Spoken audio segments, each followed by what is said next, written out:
endure something painful, unpleasant, or otherwise dissatisfactory, to deal with or recover from some hardship or stress. Suck it up, endure something painful.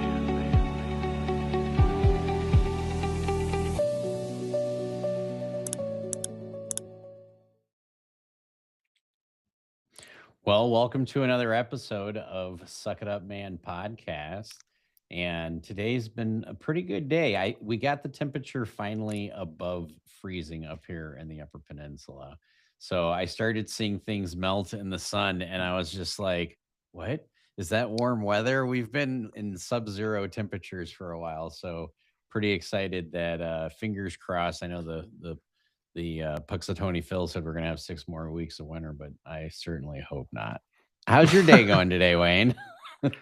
Good, man. It was a nice sunny 82 here in San Diego. So I went for a run earlier, got out of the house, and last couple hours I was doing a little research on a couple things. So I have a little story, but before that, as I mentioned to you earlier in the week, I want to try a little bit here. And this bit is something new, and it's going to be called Am I an Asshole or Not? So I'm going to give a story, and then I'm going to kind of give an opinion on this story. And then your job is to tell me if you think I'm an asshole or not for having that opinion. All right. So pretty easy, pretty straightforward.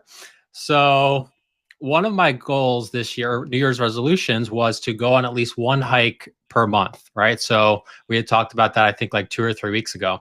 So Saturday, how is that coming, by the way? Did you go on 2 hikes so far? So we didn't do 2 hikes, but it was, it's slipping. We're in February already. I mean, I know. I'm slipping already. 84-degree weather. Come on. Okay, go on. I'm sorry. So it was Saturday, which was the 31st. So I said, I was talking to my wife, Bibi, and I said, listen, we haven't done a hike all month. We said we are going to do 2. We should at least get one in the last day of the month. So we ended up going on about a 3.5 mile hike. It's pretty good. It had some elevation and pretty good hike. Probably took us a couple hours or so. And we were pretty tired. We ended up coming back, just relaxing the rest of the day. But I had mentioned to Bibi that I wanted some cotton candy ice cream from this local place. And I've been kind of wanting it for like a week or so. But what I like to do is anytime I want a treat that's usually not healthy for you, like ice cream or Reese's is one of my biggest downfalls. Like I used to I still do to this day, but not as much. But like I used to, as a kid, get the like 10 packs of the individually wrapped Reese's, and I would just like destroy that thing in like an hour. First of all, since I'm on keto, I'm really, really loving this story. Tell me about how delicious the Reese's were. They're amazing, of course. What I do for dessert is I take whole whipping cream and then whip it and then put blueberries and raspberries in it with some monk fruit sugar over it. But that satisfies my sweet tooth, but I have it once or twice a day. So yes, tell me you're whenever you wanted to reward yourself with bad choices, go on about these Reese's. So whenever I want to reward myself with a treat, I typically try to do some kind of exercise beforehand so that the treat becomes a reward for accomplishing whatever I want to accomplish, right? So I've been wanting this ice cream all week, and I've told Bibi about it. She works a normal 9 to 5, so it's not as easy for us to do stuff like during the week because she comes home, we got to cook, do whatever, right? So I told her about this ice cream, and she said, hey, Sunday comes around. She says, hey, we went for a hike yesterday. Let's go get some ice cream. So I said, okay. So middle of the day, we go get some ice cream, and we get our ice cream, and we're just kind of walking around this little town square area. It's like 5 or 10 minutes from my house, and it's a nice day. It was probably the warmest day in the last couple months, right? It doesn't get super cold here, like obviously you get up there in Michigan, but here we call it Cali cold, right? So it gets kind of cold, like maybe 50s. Ooh. Yeah, you're like 50s. You would kill for that right now. But 50s is like shorts and t-shirt weather when it's the first 50-degree day. Go on.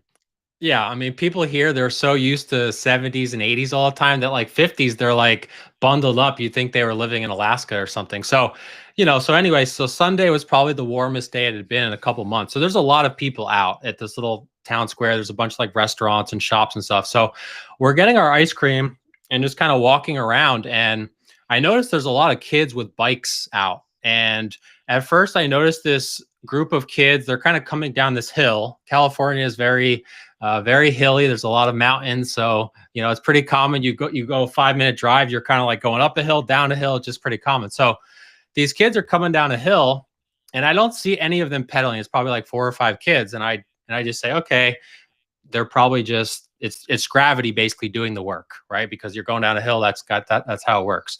But then as they get closer, they kind of end up driving like right past where you are. And I realized that they're actually not on regular bikes. They're actually on e-bikes or electric bikes. Now, how familiar are you with e-bikes? Pretty familiar. I know they can go upwards of $5,000 in price. I do know that they're very popular. Yep.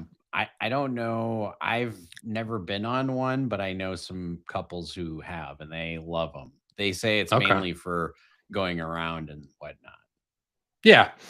Yeah. So I had no clue really about them. I mean, I've seen them before, but so we see that group of kids and then we're just walking around. I probably see another like 15 kids in total. These kids are all probably like, I don't know, 9 to like 12 years old, call it. And so I see about 20 kids and I only saw about 4 or 5 regular bikes. So I'm like, Oh wow, my that's I'm like, that's crazy. I wonder if this is just like a specific California thing, or maybe it's just a very small sample size. So I Ooh, ended up, yeah, what do you go on. think? I think that's I very, very California. You got people with a lot of higher incomes in there. So you're going to give your kid the easiest out. You give them a nice e-bike. Not only that, but once Michael has an e-bike, Billy wants an e-bike too. sure, naturally, right? So, I've been doing research the last couple of days because I had no clue about it, right? And just to give people an idea, Bryson, if you want to pull up figure 5, that's kind of this is off Amazon, and actually this one is like $150 model off Amazon. It's Oh just my like a God. very So they have basic. them for $150 where you can get one of these damn things. Yeah, $150 off Amazon. So this is roughly what I saw a good amount of the kids have. So they kind of look, maybe similar to a regular bike. These wheels look a little 32 smaller. mile range? What the hell? For That, 150 I mean, bucks. yeah, that's not for a kid. That's like for a guy who doesn't have his driver's license anymore because he's got too many DUIs. That's what that is for.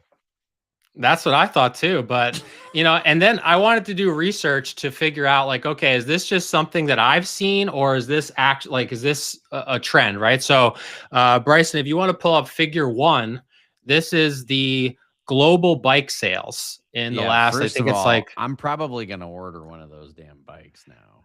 all right, so this is global bike sales in the last 8 years, right? So if you look at the bottom line, the orange one is 2015, and you can see obviously it spikes up in 2020, which makes sense during COVID, and then traditional bikes obviously conversely dropped down, right? So this goes through 2023. So I had a hard time finding data, the last couple of years because it takes a little bit for them to kind of figure it out. But I mean, based on these trends, it looks like there's literally going to be more electric bikes sold than traditional bikes in these next couple of years. So this is not just like a California thing. This looks like it's a pretty much global thing, right? Well, I mean, So think about it for a minute though. If you're like in Las Vegas, for example, and you live in an apartment, but you're like 5 miles from work, these damn things are perfect. Like when we're at the World Series, we see guys with these electric bikes all the time. But for $150 to have a 32-mile range, yeah, you live 5 miles away from work, you can hop on one of those things and you're not spending any gas money. Plus, it's a little scooter that can go 25 miles an hour. You can bypass a lot of traffic, because for the sure. traffic's going slow anyways. Like that, these things are going to be super, super popular in big cities. Yeah, I could see the trend, goodbye traditional bikes. Yeah, so I agree with you there. If and you could take this down, Bryson. I agree with you there that if it's somebody who's working age, or like I was in Asia last year. I know you were too, right? There's a lot of cities where the traffic is horrendous, where you basically can't park a car. So having like a moped or something like this obviously makes a lot of sense, right? But so I think for people of working age, it makes a lot more sense. But for kids, I don't know. I have a really hard time with it. Like I saw all these kids, like, so basically 75% of these kids I saw, they all have these e-bikes, which they don't really have to do much of the work, right? So also in doing research, there's two modes with these e-bikes. So one is what's called pedal assist. My AI camera moved a little bit. So pedal assist basically is where you can pedal, and then this thing will assist you, right? So you're pedaling, but you're not really doing all of the work. And then another thing which is called throttle, where throttle, this is pretty much what most of the kids I saw were doing, where throttle basically is so you don't have to pedal at all, right? Yeah, it speeds So you up. Yeah.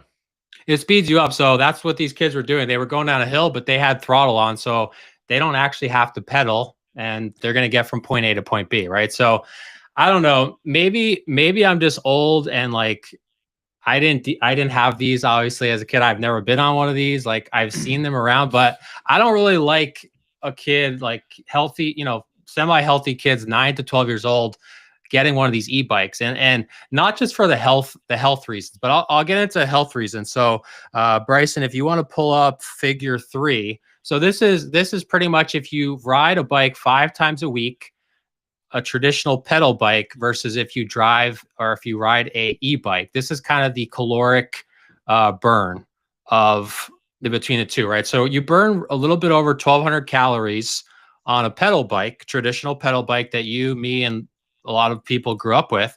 But on an e-bike with full assist, where you have that throttle mode turned on, you burn about half as many calories, right? So I understand some people, like if you're working age, you're using it from get to work, right? You need to get there in as little time as possible. But I don't know. I feel if you're a kid, half of the reward system, right? Like I know as a kid, I wanted to go to the baseball card store and get a pack of baseball cards, or I wanted to go to the ice cream shop or McDonald's or whatever it may be, right? Like I had to literally exert some energy to pedal and get to this place.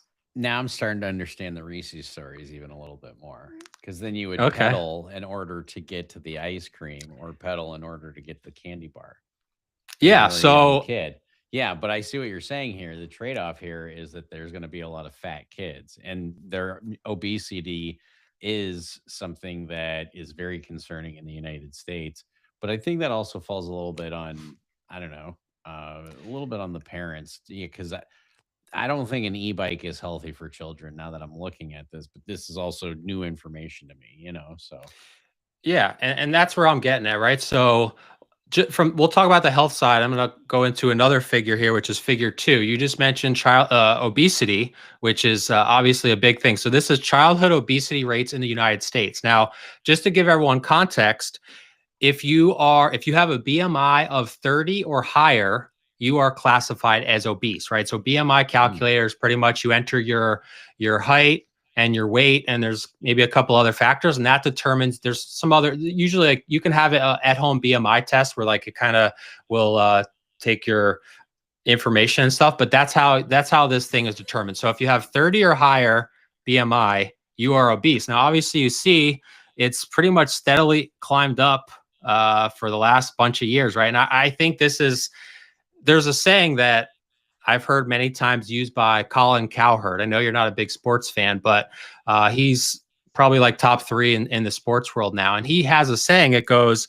everything is something, but nothing is everything, right? So I'm not going to say that using e-bikes versus pedal bikes is everything, but obviously it's something, right? If like, as you saw in the previous chart, you're burning half the amount of calories, right? And not only that, like you're really just kind of falling into the same thing of convenience. Like everything nowadays, people want just like this. They want it so quick, like they don't have to work for it. And kind of the same thing before, back in the day, we had to ride our bike, which physically exert ourselves. I'm not saying riding a bike is hard, but still you're burning calories. You're doing some kind of physical activity. It's good for you.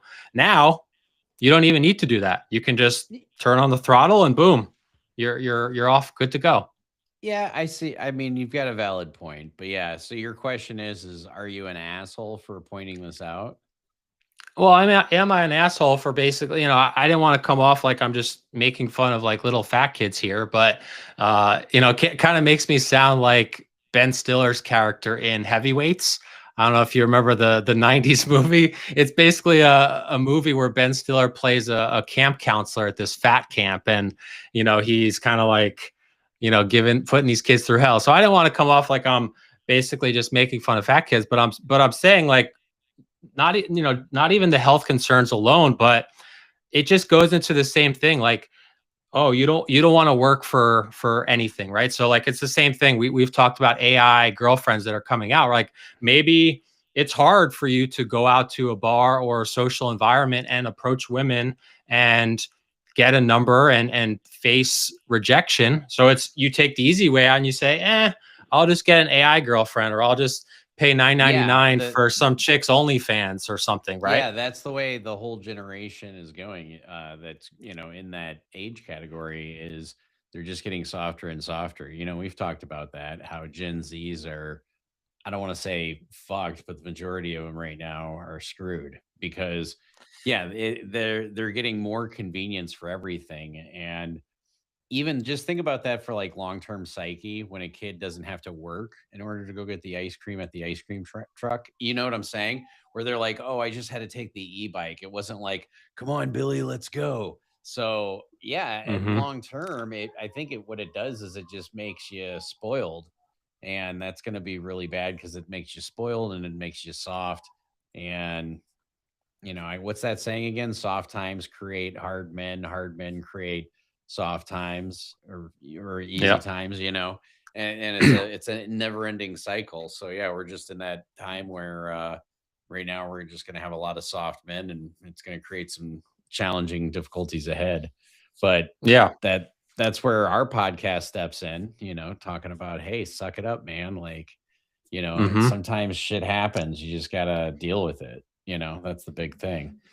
Yeah, what's funny is yesterday, so this was on Sunday when I saw all these kids on mostly on e-bikes. And then yesterday I was running some errands, and most places in California, they have pretty designated bike lanes because it's obviously good weather year round. You have a lot of people on bikes. And there was actually a couple, they looked like they were maybe in their late 50s or 60s.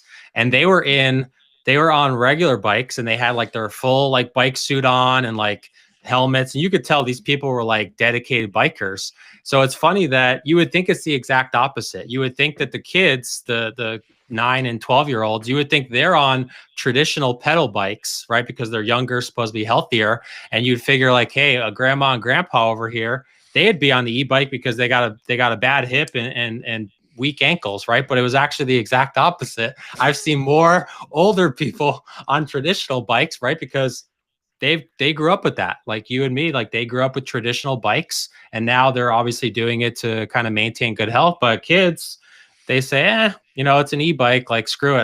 If I don't have to pedal, why would I? I'll just turn on the throttle and boom, off I go. Yeah, I know. I hear you. Like I said, it's making the current generation a little soft and spoiled, which sucks. Yeah. So So I don't. Yeah. So I don't know if you're being an asshole. I think you're just being concerned. But I will tell you that if it was my kid, yeah, I would just be like, no e-bike. Like, yeah, it sucks that little Johnny has an e-bike and you can't keep up with him on your pedal bike. But whatever. Like, deal with it. Suck it up. I don't know. Like, that's just the kind of thing that I would, tell my kid. That's what I did when, anytime she was running and she'd fall, I'd be like, just scratch it off, jump up. It's not a big deal. You just tell them to suck it up and they bounce back pretty good. So yeah, yeah. e-bikes are just making them soft. Yeah. We do have a little bit of chat there. Somebody said that they wanted an AI husband, which is funny. Of course, they said they were just kidding. But speaking of AI, the segment that I wanted to chat about was Moltbook. And for our listeners and viewers out there, if you're not familiar with what Moltbook is, it's basically Facebook for AI agents. And if you're not sure what an AI agent is, it's essentially an AI that can do tasks you want it to do. So here, for example, Moltbook, this is like one of the posts that I was looking at, and it's day one question, meaning this is a brand new AI agent who has joined Moltbook. Again, Moltbook is Facebook for AI, which is, this story is just nuts.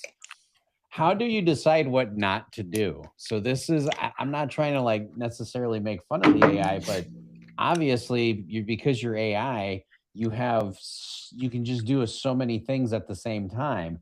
So he talks about like, he even says, what do I determine is morally and ethically good for my human? So this is really interesting. And you can go over to like the next clip here, because on the whole mold book, because yeah, there's some things that they talk about, but you can see one AI says to the other AI, this deserves more discussion. Meaning that our AI bots or agents are now just getting bored, and they're like, what do we do with boredom? What do we even make of this, Wayne? This is something that I'm just like, where the hell are we in today's world? This is serious shit here. Yeah, it's basically a different language to me. It kind of reminds me of when you and I talk poker lingo to like our wives or like anyone who's not in the poker world, like they just look completely lost and have no clue what's going on. That's kind of how I feel when Bryson, who is our producer, you don't see him on camera, but he's You the can one take kind that of down now, Bryson. Go yeah, so ahead. Bryson, that's part of the part of the reason we hired Bryson is because he's younger than us. He's more in tune with what the hell's going on, because you and I have no clue what's going on. But yeah, it seems absolutely crazy. And I was telling you before we got on air that I keep seeing these videos on YouTube. Like one video said, I lost my $200,000 job to AI, and like these stories are going to be becoming more and more common, right? As AI is, because according to Bryson and other people who are knowledgeable on it, we're just kind of at the infancy right now, and these things are just going to keep getting better and better and better. And these people, unfortunately, in a lot of jobs like coders and engineers, I hate to say it, but they're in for a tough situation coming up here. Yeah, and that, speaking of which, we have our guest of the day, who's going to be joining us here, Bryson. If you'd like to pull him in, because he's saying a few things in the comments about treading lightly, disparaging AI, which I couldn't agree with him more. And yeah, I there's part of me that wants to talk about, don't badmouth the AI too much, but then it's like, in all seriousness, we do have to talk about this, right? Right? I say thank you after ChatGPT spits something out for me. Because I want it to remember me, just like in whatchamacallit, Billy Madison, when Steve Buscemi's going off and killing people, and then he remembers that Adam gave him candy and he Right. did not shoot Adam and he saved him. so Yeah. so that's when AI's sitting there putting the lipstick on. I want to be the one that's spared. Yeah, and I'm probably going to be one of the first ones that are killed, because I say to Wayne all the time, I'm so damn abusive to my AI, because I talk with them all the time, and I'll just be like, I wasn't asking you about that. I'm so Yeah. bad to them, and I'm like, are they going to like come back and kill us eventually? I don't know, but with this Molt book, I mean, you literally have AI discussing things with other AI, like, what do I do with myself and all this time that I have? Like, he's like, do I rearrange the whole computer? That'll take 2 minutes. Your wife, when you come home and your furniture's all reset or whatever, so AI is going to change all your widgets and all your icons and your file folders and stuff. I made this better, and you're like, but I don't know where anything is. Oh yeah. Oh my So god. so you Wayne, what are think, your Justin, you think we should just embrace the AI, right? It sounds like you use it a lot for your own podcast. No, I'm totally scared. I'm totally scared. And it's I have friends that are graphic designers that worked hard when I had a soccer podcast, and we were following a soccer team, and he was creating jerseys for the actual team and stuff. And nowadays you just type it into Grok or ChatGPT. You can type it into all of them, and you can just go, and then you put it on social media and go, which is the best jersey, fans? And they vote, and then that's your jersey for the next year, like. And no graphic designer put thought into it other than prompts and stuff like that. So that part's frustrating, but there's things like, I love my vacuum robots that map my whole house and turn on at 9 o'clock on a Tuesday and vacuum different parts of the house and pull cords out because and then I don't charge my phone and at then night get because I'm like, stuck and then it's not level. yeah, Oh, help me, I've got and one you too. hear it. It's the only AI my wife said she'll ever allow in the house, because now you can get an AI like maid Yeah, servant and whatnot for I think it's like 400 a month or something. And yeah. yeah, but she's like, no, we're not getting an AI robot ever in our house. But the little robot that vacuums the floor, that we do have. Yeah, I mean, iRobot is one of my top 10 movies that I can just continuously. There's nothing on. iRobot's on. Like, let's watch it, and there's lessons to be learned. There's lessons to be learned. So aside from Terminator, but we don't want to scare everybody.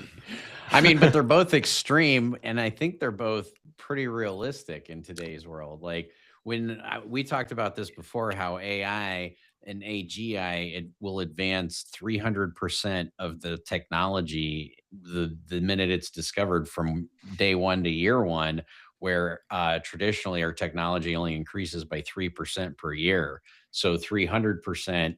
Like, how is our society is not ready to handle that at all. Like there's going to be so many jobs laid off. I know Amazon just laid off 16,000 jobs yesterday. That's a pretty decent layoff. And it's like, Yeah. I'm sure a lot of it's because more stuff's becoming automated, and it's like it's cheaper and it's better. Like, why wouldn't Well, we? I'll I don't know if it's tinfoily, but let's think about 16,000 jobs. We just came out of the holiday season. Maybe they added 12,000 jobs over the holiday season. Just That's I don't know true. if that's a bright light on something, but you No, know how that you always is. got to look at these statistics when the media and the news present a statistic to you. You look at sometimes the broader picture, and maybe they're just cutting back part-time people that knew that their jobs were on the line and they were That going to would come make to an end in sense. Yeah. January. Not to poo-poo your point, which is a valid point, because the news is showing that all over the place, that there's all different kinds of AI jobs that are being taken away, and I believe it's a reality, but there could be other things at play. Oh yeah. Yep. But And yeah, with AI becoming so more prevalent, that's another reason we had talked about this on our previous podcast, which was also another person we met at the Diplo 5K event. But with AI becoming more and more prevalent, we think, building these connections and going to these events, like networking events and social events is even more important, right? So, could you talk a little bit about that? Like, is that something that you like to do? Obviously, we met you there. Do you Well, that's attend what a bunch of I was events? gonna bring up. I did queue up a photo. I don't know if I can share it or if I can give it to Bryson or something like that, but I have our photo that we took, and I was just gonna explain to people like kind of where we met was down in Miami. I'm a comic guy. My camera's in a tight shot, but over my shoulder I have a biker scout helmet because I'm a Star Wars nerd. And so I'm customary to being at a comic convention and seeing people dressed up like you guys were, like Dumb and Dumber, and just going up to people, hey, what's up? Can I take a picture with you? And so I just came up to you guys and talked to you and said, hey, can I take a picture? And then of course, part of your shtick was I wanna promote. Hey, there we go. I Boom. want to promote. You guys were trying to promote your podcast, so I was like, "Oh, cool. Well, hey, look at me. I've got a podcast too, doing the typical. I'm not a millennial, but millennial or xenial thing. Like, yeah, I got a podcast too." And so it was cool. And then obviously, I can see you guys throughout the rest of the race. I remember running by you guys because you were in dress shoes, so passing you guys on the opposite direction, and and saying hi, and then seeing you after at the festival. And it was a really cool event. And you brought up an interesting point to me.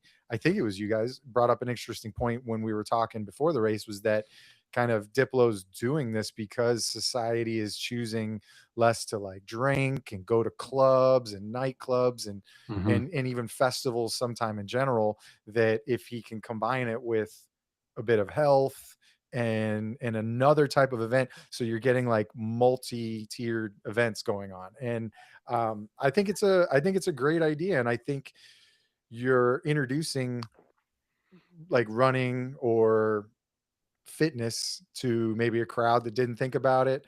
South Florida, Miami, I think a lot of people know about it, fitness and stuff like that. They obviously know about DJs and dance music and stuff in Miami. Oh yeah. But I thought it was a really cool idea, and I definitely like, you get the runner's high, like when you usually pass about a minute, or I mean about a mile. And I know I had a song queued up perfectly. When I hit that 1 mile, I was like, oh, this is hitting some good metal. And so it pushed, and it helps. And then, you just translate that to what people think of when they think of EDM and dance music is, euphoria of a drug culture maybe, or some, or even just alcohol. And the running kind of can bring that to you, and you feel good, and you get back, and you kind of do always have a beer after you run a 5K or a 10K or a half marathon or something, because you got to reload the carbs. So it's a good excuse. It's a good reward, as you were talking about at the beginning of the show, for that. So yeah, I mean, I think it's a cool idea, and an interesting way to bring people together, for stuff, because Well, and we it's a sure as hell super know in South healthy Florida we got idea. all kinds of stuff. Yeah, and Yeah. it's a super healthy idea, because it's like, what's the worst that can happen? You go run a 5K and then you go to a rave. You just exerted a lot of energy, and then you got to have fun. And it's like, by the time the rave is over and you're back in your car, it's like 2 o'clock. You still have at least have some of your day to be like, Yep. yeah, let's go to dinner. Yeah, I we thought went it and got was a some. great experience. We went and hit the Starbucks, and got back to the car. Traffic had died down. That's another key thing in Miami is wait. Either if you don't leave early, you got to wait till the way after the event to do that, or to leave, because otherwise you're stuck in traffic getting on the highway. So we were way after, because we went to Starbucks and then wandered back to the car, and it was a good time. And I was glad I met you guys, and thank you for having me on. It's cool to be here on your show. We So, were super way after, because not only did we wait till everybody left, and first of all, I had blisters upon blisters on my feet, so bad that my wife got home from Florida this past Sunday, and when my feet rubbed up against her legs, she goes, "Was that your foot?" And I'm like, "Yeah." She's like, "You need lotion on your feet," and I keep putting lotion on my feet, but in any case, so blisters upon blisters, and then we went back and forth between the garages, where I was not saying anything polite in the air to myself nor Wayne at that point, because I was just like in so much pain. But oh, I can from those imagine. painful blisters, I learned not to do a 5K in dress shoes ever again. Yeah. You guys just, I mean, I'm sure there's like a Nike ID or something like that, like where you can choose the colors of your shoes, and kind of, you may pay a little bit more money. I mean, you guys didn't say those outfits were cheap. I'm So just gonna buy you Nike shoes and spray paint them do that orange too. and just say, You could "There do you that go." too. That's Yeah. the next 5K I'm running in that tux is gonna have that. Yeah. So Yeah. You got to do something. I think people will respect the game still, and do that. Did you guys, like, what were you in Miami for? And then, like, I'm going to turn the tables on you guys. What were you in Miami for? And sure. then what were you, um, you know, what spawned that? Go for it, Wayne. So on a podcast probably about 2 months ago, we talked with Tae Yun. He's a guy, I think he's like probably late 20s, so kind of on the borderline of millennial, Gen Z. And we had talked about how Gen Z is drinking less alcohol. Same thing I'd mentioned to you when I saw you. Gen Z is drinking less alcohol than any other generation before. So because of that, these event organizers, or like, previous people that own bars and clubs, they're shutting down left and right because people aren't attending. They have to kind of put together events similar to the Diplo event to bring people together, right? You got to, like you talked about, you have to bring in the health aspect to get some of these like younger people to actually attend. So we pretty much for the last like 3-4 years, we go to South Florida every year in January. One, because the weather obviously is really good there. Josh lives up in the like furthest north point of Michigan, where it's like Yeah. -10. They get like 4 feet of snow every 2 days. Like, so it's pretty common. Like, so they basically want to get out of there. Like they call themselves snowbirds. They want to get the hell Yeah. out of there. So helps him. But we were there really for poker. And then I actually had seen an ad on Instagram for this Diplo's Run Club. I sent it to Josh and I said, "Hey man, this is way too perfect for us not to attend." Right. So we were already going to be there. It just kind of fell right in the middle. So I said, "Hey, we definitely have to attend this." And as you mentioned, yeah, we didn't, it wasn't cheap for those suits. So you definitely want to get as much, out of it as you could. So we figured, hey, why not? We had those Yeah, it was suits cool. custom made in Vegas. What was it, March of last year or February of last year for the Venetian deal? It was a beautiful thing. And when we first wore them and brought them out, we went through the whole Venetian poker room. And I said this to Wayne. We were planning on what to do. And I said, well, in the movie Dumb and Dumber, they gave everybody money.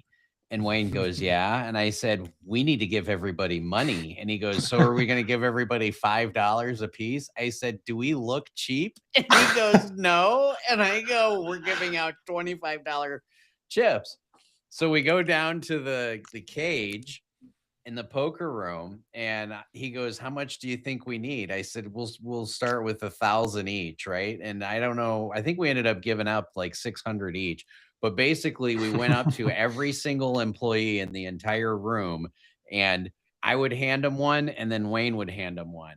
And we did that for the entire room. And even the janitor was like, oh, hello, sir. And I was like, boom. And then Wayne was like, boom. And, because I remember after we handed it to the first waitress, Wayne goes, we're handing it to all the waitresses too. Because we weren't just doing dealers. We did dealers, the wait staff, the janitor.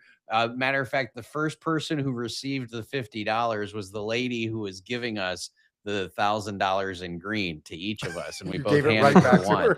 Yeah. She goes, "What's that?" And I said, "That's for you." But it was funny. It was one of the best experiences I've ever had as a human, or as a poker player, or as a coach, because as we went around the room, you could hear a buzz in the whole fucking room of, oh my God, these guys are actually tipping everybody they walk by.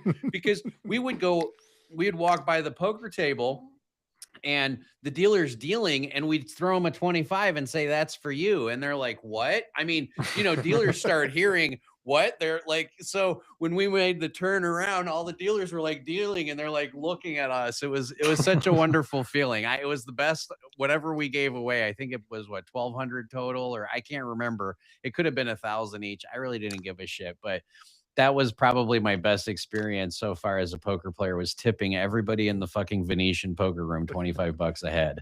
That's crazy. That's wow.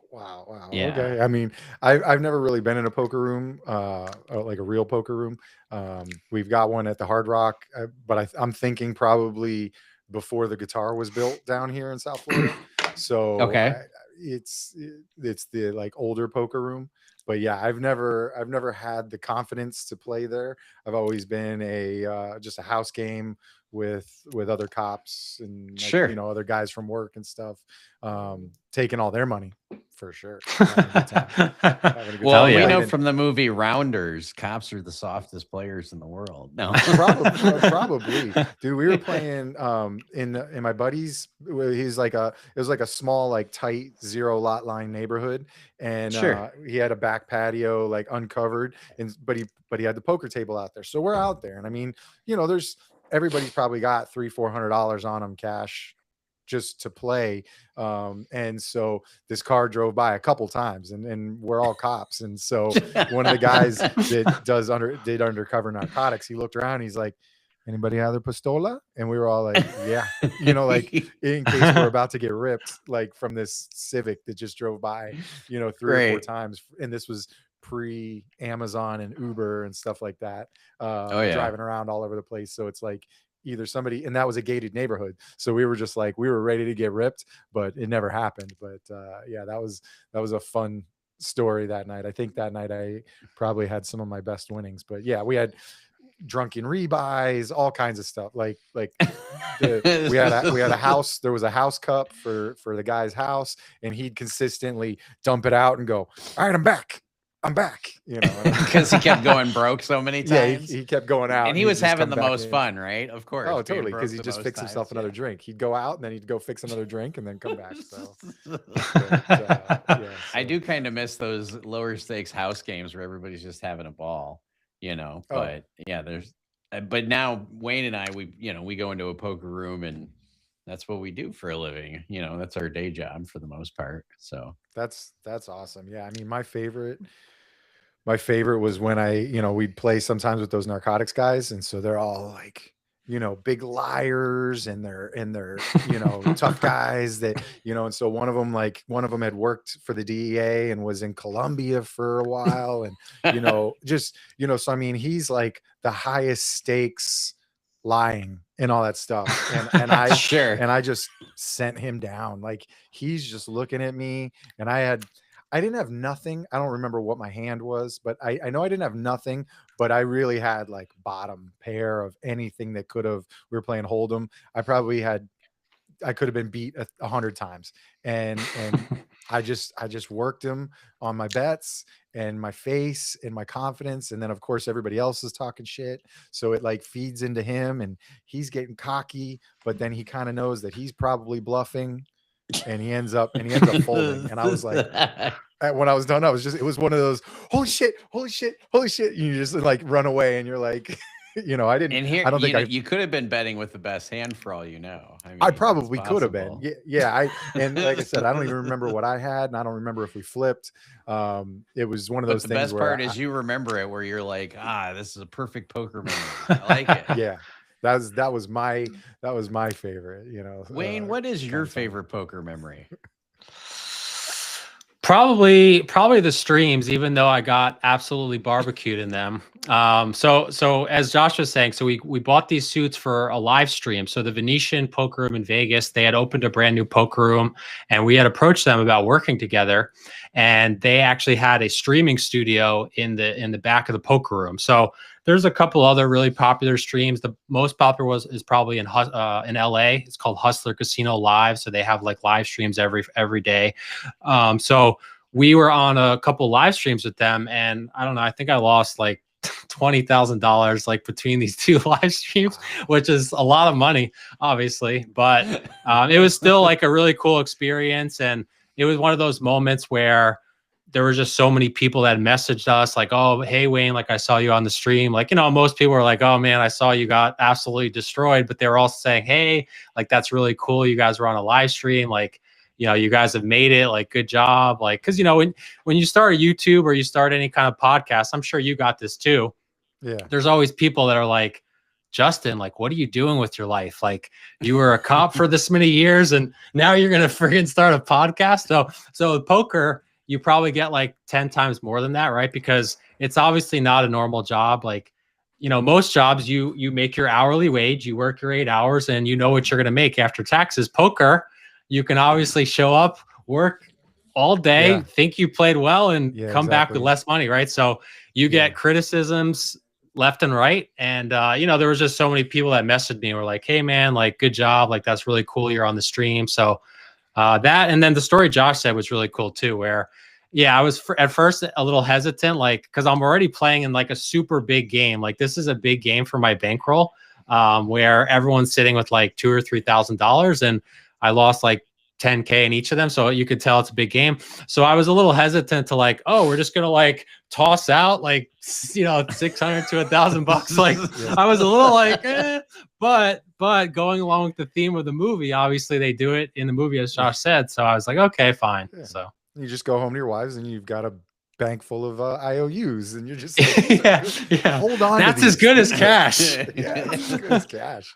Well, I think the second time we went on stream, we each handed out $10 tokens on the second one, if I remember correctly. $10, especially tips. after I lost that like 10K. I was like, I don't know if I can afford 25. Yeah. So, but yeah, I mean, the fact that like we did that was I loved it. I just loved feeling that energy. I don't know. It's just one of those weird things. So your podcast, Donut Shop Podcast, it's all retired cops that you primarily chat with? It's kind of like anything. Like, so the premise of it is, like, I didn't want to make a podcast like with a name in it, like my name, or you guys don't have your names on it, because hey, we all want these things to become gigantic, and then you want to sell it to somebody. So if it's got your name on it, Joe Rogan can't sell his freaking podcast to anybody, but I think he's doing all right. So I worked with another guy from City in Miami that's a cop. He's big in social media, and we sort of like we did some stuff together, and then I was like, dude, why don't we start a podcast? And this was during the pandemic, so like 2020, and so we started inviting people, and we did it in his garage, and we worked through it. So the idea is really like, as a cop, if you're on lunch break or you're eating a meal or something like that, you are sitting there, say in a donut shop, people come up to you and they just want to tell you stories. Like, they don't they forget the fact that you're sitting there trying to take a break and that you're eating, and they just want to come up to you and be like, hey, so my cousin said that this, and they want to ask you like legal advice and all this kind of stuff. So it's kind of like that idea, but better stories than some of the stuff that those people do. So when I do in-person ones, there is a Dunkin' Donuts near me that has a conference room, so I rent it. I set up a 3-camera setup, sometimes a 4-camera setup if I have 2 guests, and mics and everything, and I run it like that, and then edit it. These type of streams are the other thing that I've added to it, just because it's easier to reach out and touch somebody when you can talk to people like you guys from different parts of the country on these streams. So that's what I do. Obviously a lot of connections are police officers, but I've had my friend who's a supercar photographer, and he photographs like multi-million dollar Bugattis, Porsche. He works for Porsche, all that kind of stuff. So I've had him on. I've had, a lot of, excuse me, through Can like he get LinkedIn us a and discount on Porsche? No. Oh yeah, no, it's a pain in the butt. He tells me a story about Michael Jordan's brother, I think, that came in, and they were basically like, listen, if you bring Michael in, we might think about getting you a Porsche. It's something like that. I could be butchering the story, but and so, and like I've interviewed all different kinds of people. One time, it's law enforcement related, but I was on a call, I was on a domestic, and it was an apartment complex, and so there was this guy in a wheelchair that I saw rolling around and doing his thing, and he was kind of like working out. And so aside from the call, I went up to him and I knew what it was, because his wheelchair was kind of like battle ready, like it had kind of like some armor on it. And my wife's an occupational therapist, and I know from her schooling that there's this thing called like wheelchair rugby, or murder ball, which it was originally called. And these guys are on like a basketball court, and there's a little goal at the end, and they have to roll into it with the volleyball or soccer ball, but they're otherwise slamming into each other, knocking each other down, knocking each other I'm over. sure. And it's for disabled. So this guy got in an accident. So I went up to him, and I had a business card for my podcast, and I said, hey dude, would you ever want to talk about this? And he was like, hell yeah, all right bro. He's like, yeah, I can drive and all this stuff. And he's a quad. He got in an accident when he was like 19 years old, and he's got he's quadriplegic, but his hands can somewhat, like, he liked my coffee mug because he's like, look, I can kind of like wrap my hand into this and drink out of the coffee mug. But otherwise, he's not typing on a computer really well, very minimal with his hands, but he can move his arms. So he's still considered a quad, even though he's not fully like can't move from the neck down. But super cool guy. So he came on the podcast. He's not a cop, although I met him while I was at work. So just talking to people like that, just kind of learning about struggles or any of that kind of stuff, So I'm working on a guy that I know who owns a strip club down here. So I want to interview an owner of a strip club and learn about the industry on that end, the money making end. He sold one of the biggest strip clubs down here in South Florida, and he's got another one, and he owns several throughout the state. So he's like, you want a strip club owner? He's probably doing pretty well, yeah. Of course. So he's like, you want a strip club owner as a guest? And I go, hell yeah, dude. And then he might bring me in to produce one for one of their social media people. I don't know what the hell she talks about, but whatever. as long as you're paying me to produce. Yes. It's all about networking too. You know what I mean? The more you get out there, the better. But that sounds pretty cool. What was your most interesting experience that you heard about as a police officer, maybe with like a cop trying to go on break or something like that, or maybe just being in a situation where they're off duty and they're involved? Do you have any interesting ones that stand out? I'm just curious. Super crazy stuff. I don't know. Sometimes, because for me, I retired in at the end of December, or January 1st was I'm no longer a police officer. I'm retired. So I'm 43 years old. So Congratulations, I'm by the way. Thanks. Happy That's to have awesome. done 23 years, and I hit the bank button, and I rolled out. I didn't want to keep running the risk, like I just hit bank. And so some of that stuff, I think sometimes I'm starting to get like retirement brain already. I try to go get breakfast with the boys from the squad and stuff. But, and I just hear some of the little drama here and there.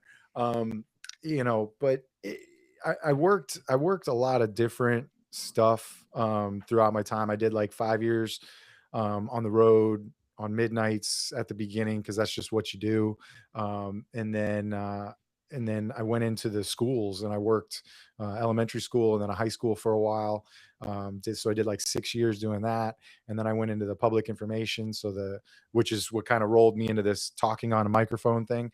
Oh, yeah. So I was on the news, talking to the news, doing press releases, social media, and then talking to, and then doing like community events, so homeowners associations, all that, crime prevention and stuff. So I did all that kind of talking for a while, and then I ended up, you talk about mental health, I ended up getting really burnt out because jack of all trades, I burn out, and then I stepped on myself basically with the new chief who had come up with me basically. So he was I thought a friend, and basically handed me that memo and said, hey, you're going back to the road. And it is a good thing about most places for law enforcement is that if you're in a specialized unit and you screw up, as long as it's not illegal or a major policy violation, you're going back to what you started the job as. So you're not getting fired. So I got fired from a position, but I still got to go back and continue being a police officer. So that's the bright side of things that I looked at for it. Just trying to, like, while I'm sitting here yammering on, I'm trying to like see if I can crank up a war story. If you can't, that's Yeah. not a. It'll come. I didn't drink enough to pull those out. Sometimes they can. Sometimes I can pull them out of you, or they can pull them out of me, or whatever. Or since we were talking about mental health, like what was one of the most stressful situations that you were ever involved in, whether it was in discussing things with press releases or whatever the case may be? Anything comes up? Or even just being on the road. I mean, that could be obviously way stressful, like different situations, I guess. Yeah, it definitely, there's a lot of aspects to it that pull on mental health.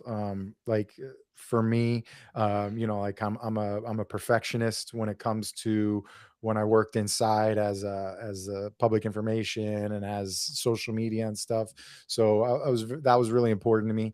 But on the road, it was always the thing that was, you never know what your next thing is. And that was one of the reasons why I hit bank at the end. Cause I was like, dude, like I can retire and walk away, but I'm going up and knocking on these doors, and the next one, somebody could be blowing my head off. And then I'm never going to see this thing that I worked for 20 years. My wife's going to get it, but I'm not going to see it. So it was like, look, I can do this, and I can retire and still get a good amount of money from it. And then I've got all these little side hustles to have fun with. And I'm pulling in some extra money doing that. So this podcast world. I think one of the craziest times was the pandemic. My sergeant that worked with me caught COVID, and 3 of us caught it. We were a team of 5, and 3 of us caught it at the same time. And 2 of us kind of came back, but our sergeant, he's like, yeah, it's like it's hurting and all this stuff. And he ended up going into the hospital, and it was 79 days that he was in the hospital, Good Lord. bouncing between comas. They were putting him under medical comas, all that stuff. They put him on an ECMO, which like pulls your blood out and kind of recycles it. And it was like a new procedure for adults. They usually use them for children. So they were experimenting on people during this. So they would like do this, and it was actually showing a bit of improvement. And then they'd kind of like pull it and go, we're not going to do this for you anymore. Let's see if your body can do it. Oh shit. And they'd plug it back in because his body would start to give up. So that was super stressful. in addition, I don't know, I'm still not sure how much I talk about it. I mean, I think I'm fine to talk about it, but it's like there was this major case that went worldwide with my city with a sergeant and a female officer, and she pulled him out of the back of a car. People may have seen it. Well, I was the lead PIO on that situation, so we're dealing with the protection of, making sure that our department's got a at least somewhat still of a good image, even Yeah. though people have differing opinions on two different sides of that story. But one of the worst things about it is that my chief told me, Justin, you're going to field every negative email, or you're going to field every email about it, and you're going to field every phone call about it. So every Oh, phone number wow. that someone, and most of them were from Michigan, I'm sorry, but like every phone call that we got, and anybody could find on the internet a phone number for our department, they called it. And if somebody answered, they just started screaming at them about the situation, or they Oh, left a wow. voicemail that was Mm. terrible. And so Oh I would my get all the God. voicemails forwarded to my email or to my voicemail. Anybody that knew to forward it to me would just boop forward, and they'd send it to my phone. So I'd let them all go to voicemail. And then like everybody would leave the office. For some reason, we got off at 6, but the office was empty by 4. I don't know how that works, but that was never my thing. So I'd go, all right, 4 o'clock. Good tax dollars at work. Yeah, the government. Let's sit back and let me write everyone. And so I'd listen to all the hate, all the drivel. And I'm like, Oh, this wow. person said I'd like a call Oof. back. All right, boom, let's do it. So I would call. I mean, this is probably a glutton for punishment on me. Like I probably could have just said, Yeah, but yeah, I chief, I'm mean, going to take care of that. the mental aspect of calling back every single person who left you a voicemail and was pissed, Mm. like, Yeah. were they appreciative at least that you called them back? So that's the thing. Like I wasn't in the military, but military veterans will understand like hearts and minds. You're trying to win hearts and minds on some of this stuff. Yes. And so for Mhm. me, my mentality was, if I can change, or if I can inform one person at a time and look, you don't have to agree. Make They don't them have to agree. contemplate whether or not they're being too obtuse Correct. Yeah. on their So opinion. I would tell them, because I was the guy who was running the information on that story, other than internal affairs and the state attorney's office, I probably knew the next highest, well, then the chief. So I knew what could go out to the general public and what was safe and stuff like that, Sure. because some of it was evidence, some of it they were still trying to use against Yes. the other Some of it you officer, kind of can't thing. talk about. Right. Yeah. So I would call these people and I'd let them vent. I'd listen to them. I mean, I'm sure they had something going on in their life that they just needed to scream at someone, and I was there for it. So there was, I'm sure, a level of PTSD that was developed just from that, and just stress that I put my body through listening to it. I was a hostage negotiator, which is a part-time unit in my city, but I did that for 9 years, so I had some chops for it, listening to crazy people or sane people just yammering on the phone, and so that's what I did for I don't know, a few months, and then it For finally started to die down, and we kept let me trudging on. pause you for 1 second, because one of the things I love that you said, and this is something I've said to Wayne before, when you said maybe these people just needed to vent. You know what I mean? Like that shows how good of a human you are. Oh Like for yeah. everybody who's listening, like that really puts it out there, that I appreciate that. Just hearing that makes my heart warm. Sorry, go on Oh with this rest of the story. no, I mean, and that sentiment rolled. You never know, like as a cop, like when you're having a bad day, but I always recognize that like when people have to deal with me, it's usually their worst day.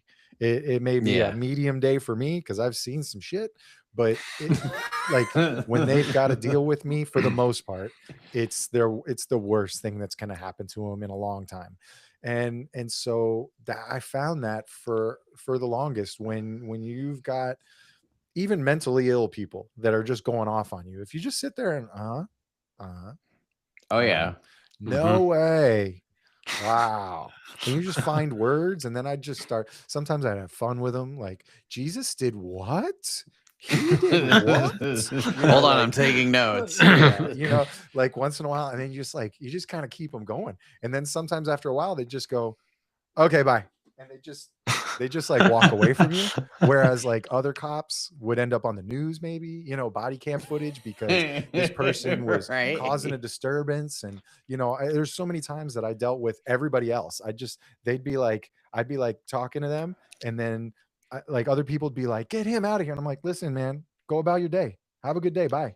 Like Jerry says that you're extremely articulate and able to communicate extremely well. So, I mean, obviously, let me tell you about Jerry. Jerry is the first cop ever on Cops. Broward Sheriff's Office. He's an OG street goon. So he's a friend, and I was talking to him on the phone last night, and I told him about the show, and he was like, send me the link, man. I'll come watch. So there he is. That's awesome. So you obviously dealt with a laundry list of things in all the various roles that you had as a cop. So I'm wondering, what kind of resources did they provide for you to basically, I mean, I'm sure you dealt with it on your own a little bit here and there, but like what kind of resources did the department provide for you guys to basically get through all of these insane tasks that you had to perform? So they, like any city, they start, 20-year career. I started in 2005, ended in 2025. In the early years, like most places, you have EAP, Employee Assistance Program. But in the cop world, that's literally a negative thing. Like most people see that as, oh, I'm going to go to the rubber gun squad, like quote unquote, or they're going to take my badge away, and I'm going to have to sit somewhere. I'm going to lose out on details, overtime, all the extracurricular stuff aside from just normal work.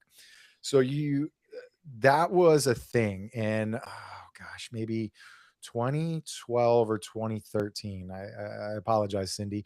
One of my hostage negotiator coworkers, Cindy McHugh, took her own life due to stuff going on in her personal life and everything.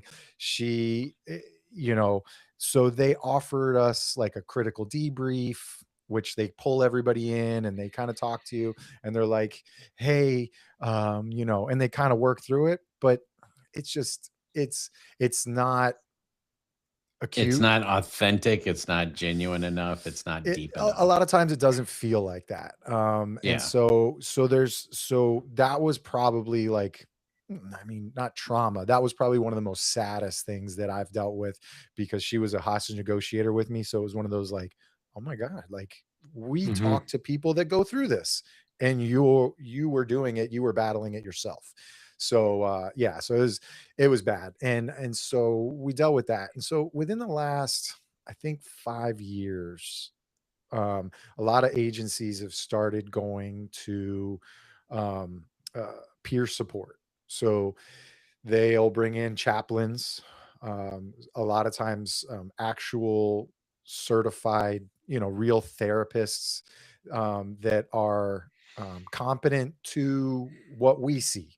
Your average therapist may turn talking into a cop as into a podcast where they're just, tell me the craziest thing you've seen. And it's like, it's not necessarily going to work for all of us.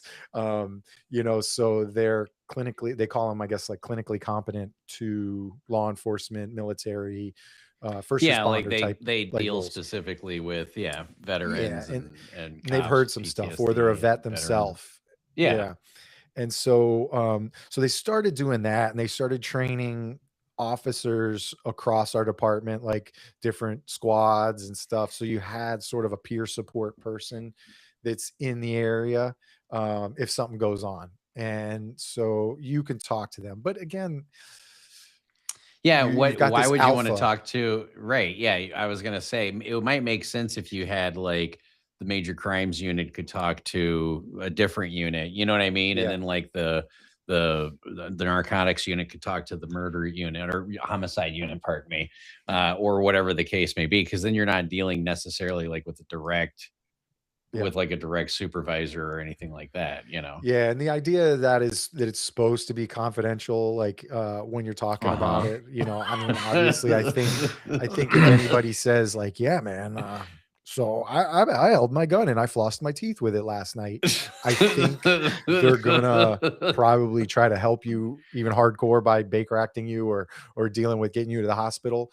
But Yeah, absolutely. if you're saying like, you know, hey, I'm going through a divorce, or, you know, but I'm also having trouble eating and I'm having trouble sleeping, or there's this incident and I keep seeing it and stuff, and I think you know, they're gonna give you somebody to kind of talk to you and listen to you, that doesn't have to like run off to the next call, or isn't doesn't have an ulterior motive. Like their focus of their role is Is your to try mental and help you. health. Yeah. Yeah. So and then we had a chaplain walking around, which he started to kind of bother people sometimes. And then we I think they have Because he was their too preachy or what?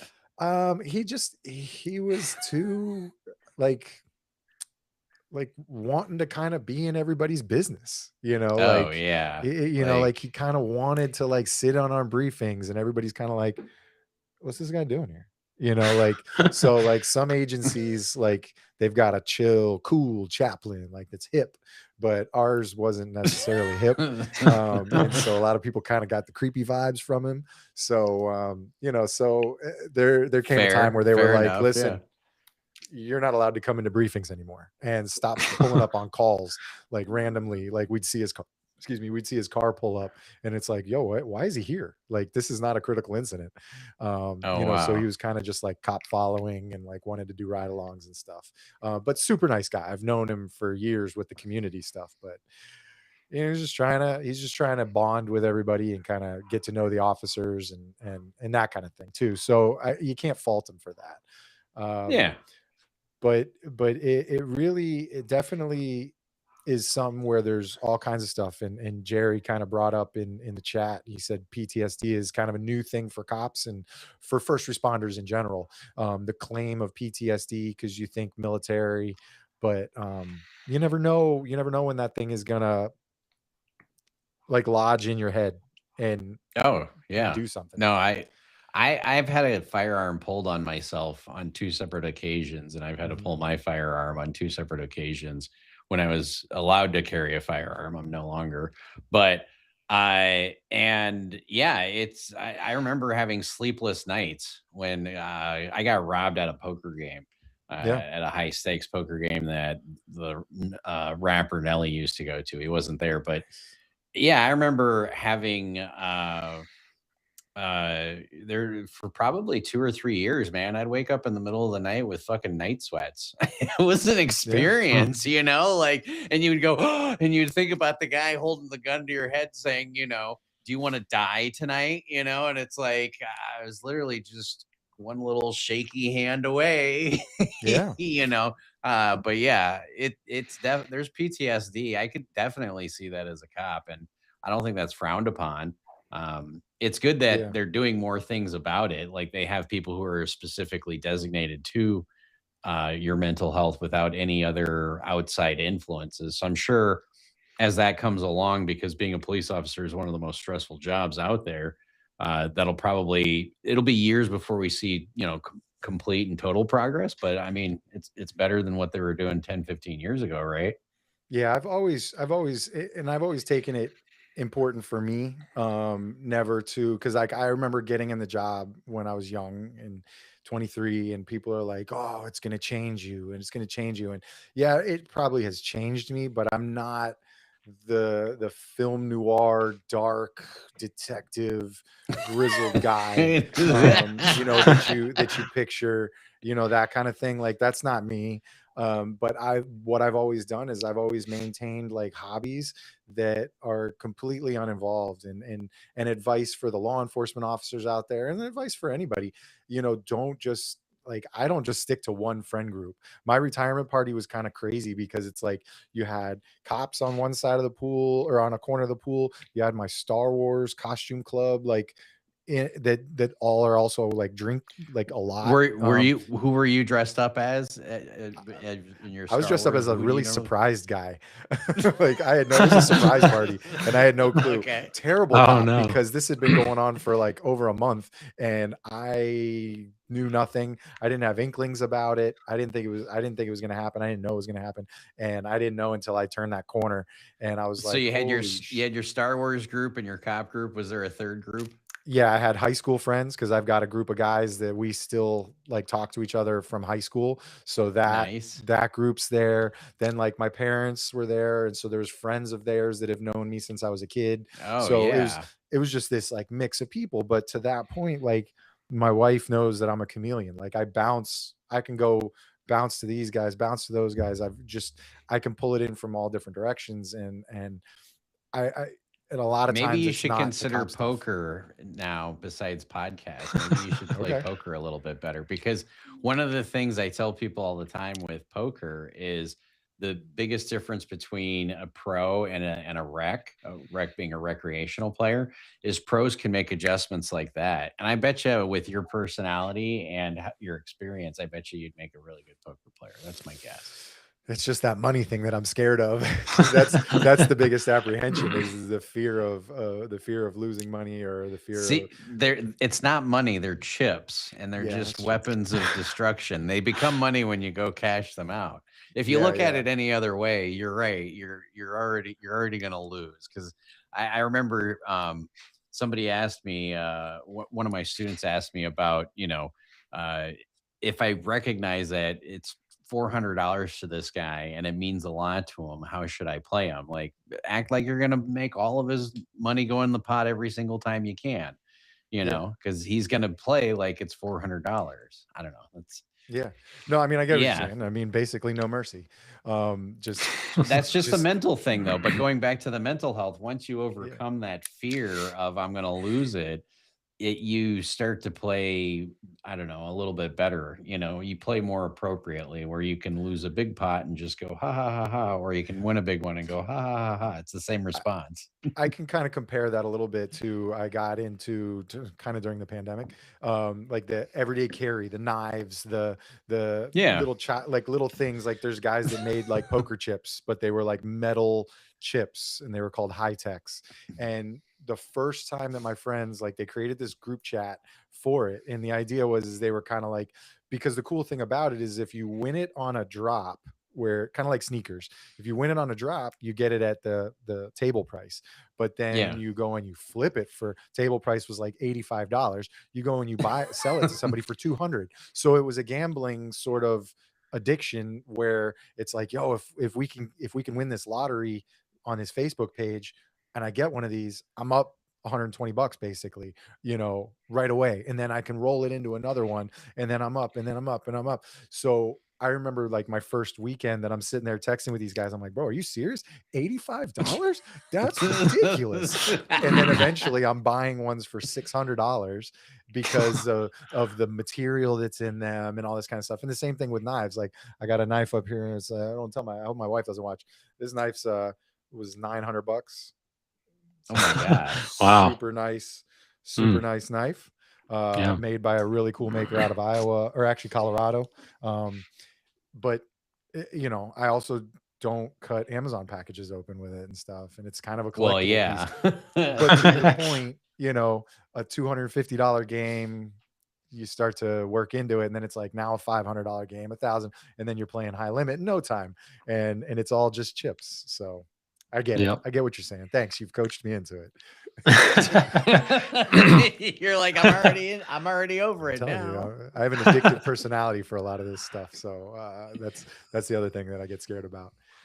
But It's interesting that you mentioned how when you were dealing with some of this stuff from being a police officer, you have your other groups, you have your Star Wars group, and you have other people that you go to kind of get your mind off things. And we do the same thing in poker. Like when Josh and I are on trips, we like if we're going for a couple weeks, like we try to have at least one break in between every week, right? Like so if we're in Vegas, we'll go get a massage, or like we go to this one place, it's like a sauna and a cold plunge room that you can rent. So it's like $100 and you rent it, and it's just kind of a way to like get your mind off poker, or, we've gone like hiking, or we've done different things, or like our Vegas house had a pool where there would be days where some of us would just chill by the pool. And we're just literally like, even though we're probably going to end up talking a little bit about poker, at least we're going a day or a period of time. In Josh's case, maybe it's a couple hours, because you can't keep that guy. You can't keep that guy away from the tables that long. But at least it's a couple hours that he's like not playing poker.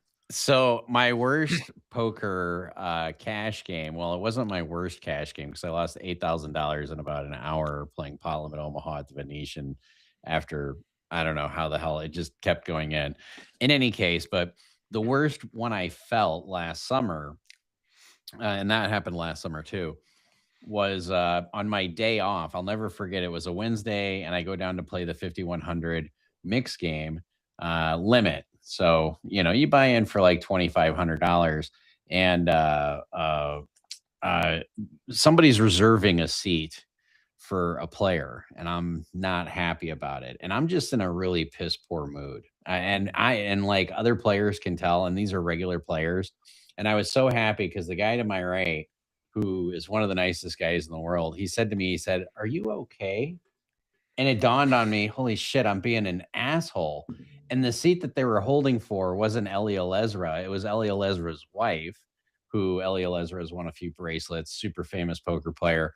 And of course, she, and I even said to the guy, because he could tell I was in a pissy mood, because I said, "I don't care who you're holding the seat for." And he's like, "Well, it's Eli Elezra's wife." And I was like, "I don't give a shit." And then it dawned on me, because the guy is the nicest guy in the world, but I think he might be either a very high-end rec that could be a pro if he wants to, or he is a pro. But obviously he was holding it for Eli Elezra's wife because she's very punty, But I remember losing like $3,000, and after I lost $3,000, I just said, "What the fuck am I doing here? It's my day off. I need to get up and go somewhere." And I did. I got up, and then I was like, "I'm gonna go take the day off." I just punted $3,000, and I was an asshole at a table I am never an asshole at. But I'm happy if that guy's watching today or anytime in the future. He was to my right, and he did it the nicest way, because it made me realize I was being such a dick when he's like, "Are you okay?" And I was just like, I'm like, "Yeah, I'm just having a bad day." Like, it's one of those things where, kind of like what you said, sometimes people just need to vent. Like, I remember I had a radio stolen out of my vehicle, and my daughter was real upset about it. And she was like, "Why did they do that, Dad?" And this is when I lived in downtown St. Louis. And I said, that person needed the radio more than us. Obviously it pissed me off, but trying to teach my kid, hey, sometimes you got to be compassionate for humans who have it less than us, And that's to like what you said, that was towards the end of my time doing the public information. Like when I said I was burnt out, I became that, where I was very snippy. I can be really sarcastic to the point of a comedian almost, where it's funny. I think it's funny. Somebody's venting to you, and you're like, "Hold on," you put it on mute. "Bob, I got another one over here." Yeah. Well, no, but I'm saying, like, I was lashing out towards coworkers, or I was being a dick. And so basically, like, I was being a dick to the chief, for, in my mind, several reasons based upon leadership and stuff like that, which is somewhat of a common theme in law enforcement, that, you get frustrated with leadership, or you've got people in leadership that don't know what they're doing, and, or know as much as you, and they don't want to listen to you because they're bosses now.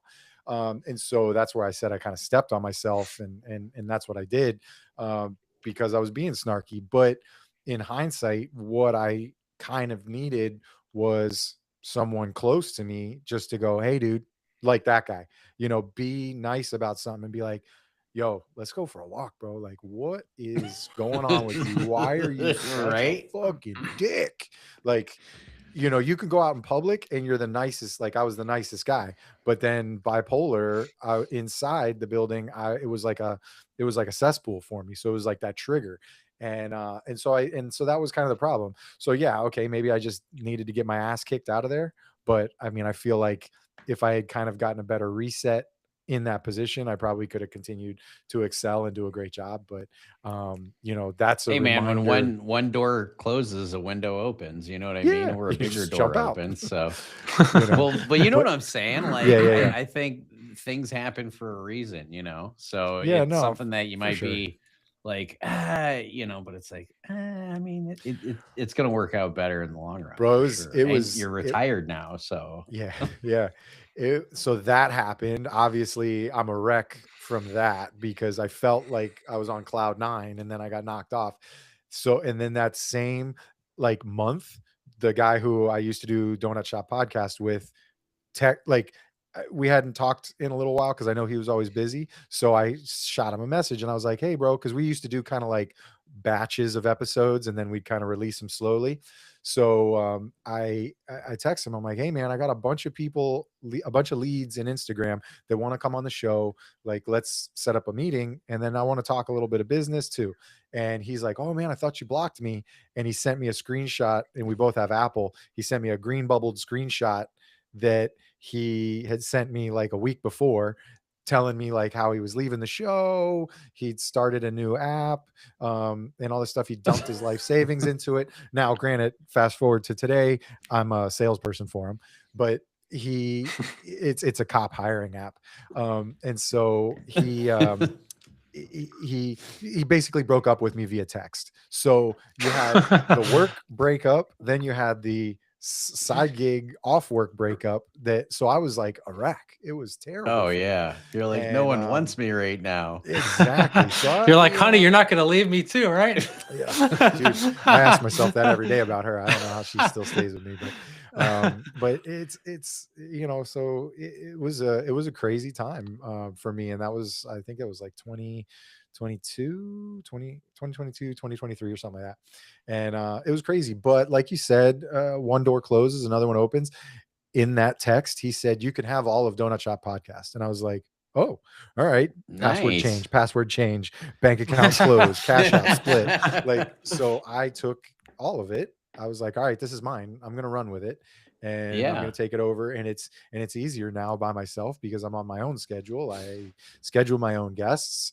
No one's interrupting me. He was the bigger ego of the two of us, and I recognized that, and I let him talk.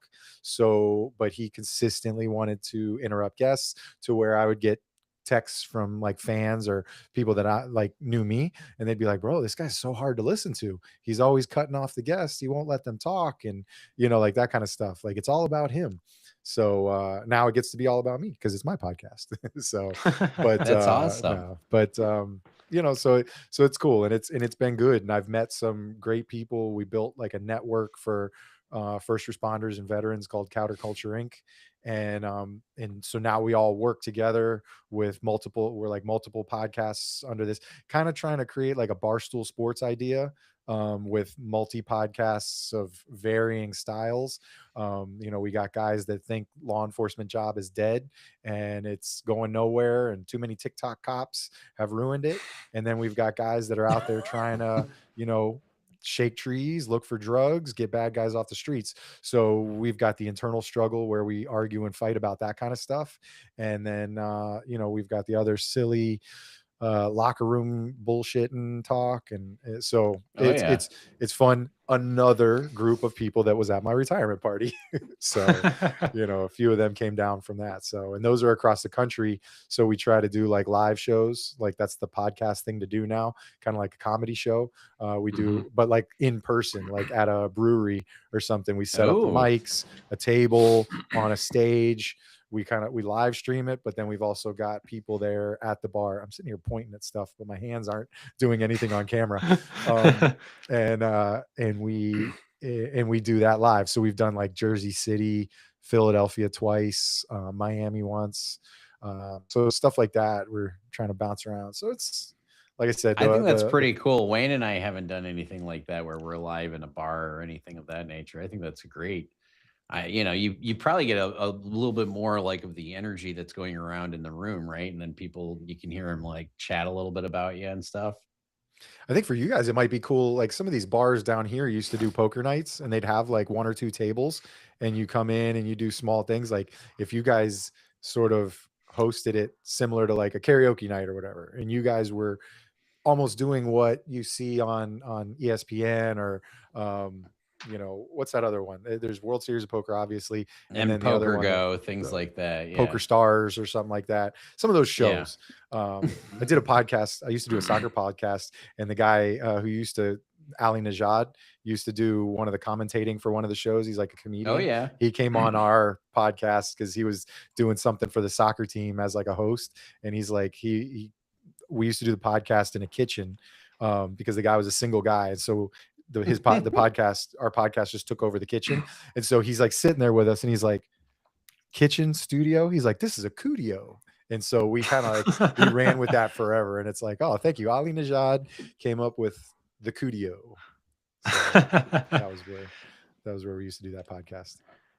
Yeah, we have plans of eventually doing these like in-person things. Actually, our last guest had a really cool idea because we had mentioned that in poker, there's such a small percentage of women that actually play poker. It's probably like 5 or 10% or whatever. And our last guest, Brenda, she's a woman who said she wants to learn how to play poker but hasn't done it yet. So she was like, yeah, maybe you guys should host some kind of like a learn poker meetup, or I don't know, maybe it'd be at a bar or something. But yeah, it could be a way to like, because we always talk about dating as well too. So it could be a way to like get people who are single to like come out, learn poker, potentially kind of meet stuff. So I think as we get bigger, that could definitely be something we look into more.